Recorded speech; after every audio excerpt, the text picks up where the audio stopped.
What if I told you the modern world wasn't built on gold, guns, or governments, but on two addictive powders, sugar and rum?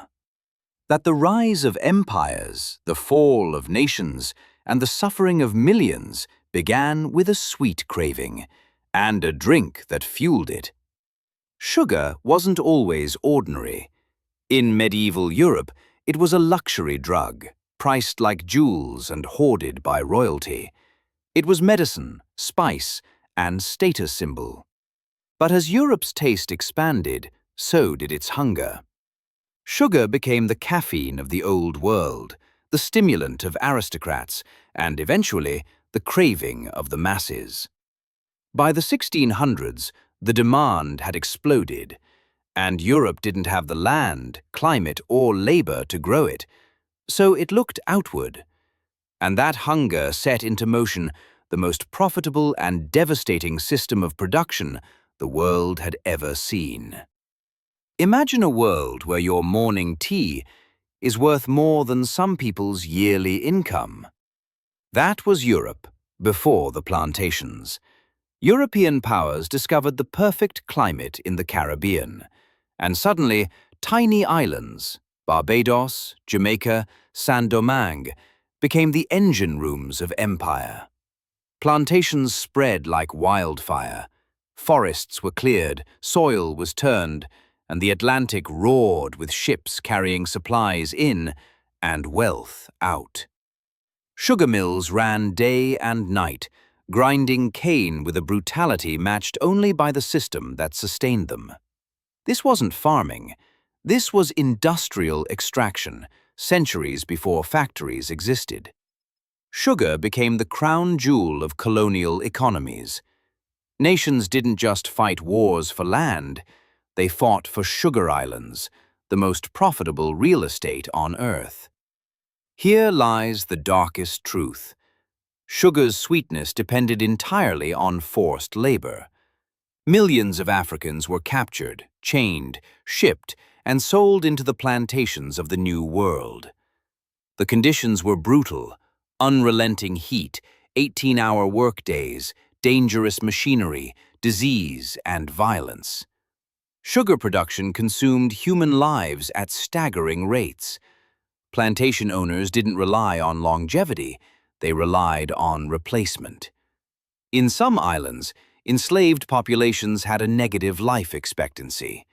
Every spoon of sugar that reached Europe represented a chain of suffering stretching across the Atlantic. Imagine standing in a cane field at dawn, knowing the work will break your body, and the empire feeding off you will never know your name. Where there's sugar, there's rum. Molasses, the sticky waste product of sugar refining, became the Caribbean's accidental gold mine. Distillers learned to ferment and refine it into a powerful, addictive alcohol.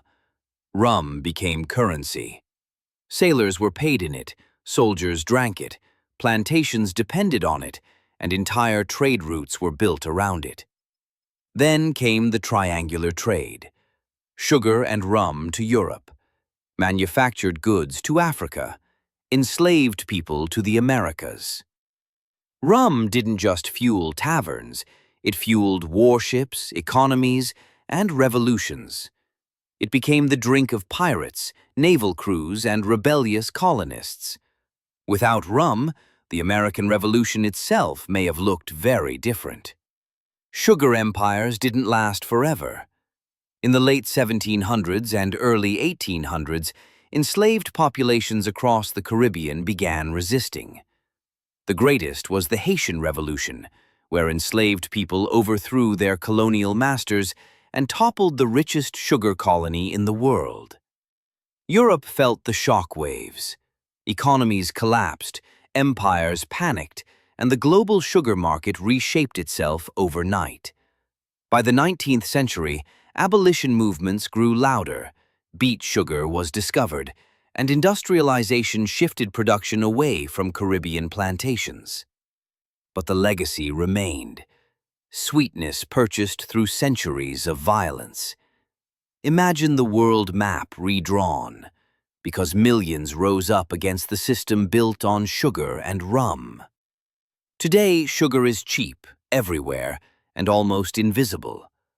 But its history still haunts our diets, our economies, and our politics.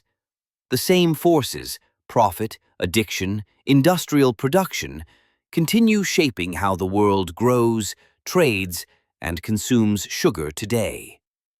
Next time you stir sugar into your tea, remember, this tiny crystal once powered empires, fueled revolutions, and reshaped entire continents.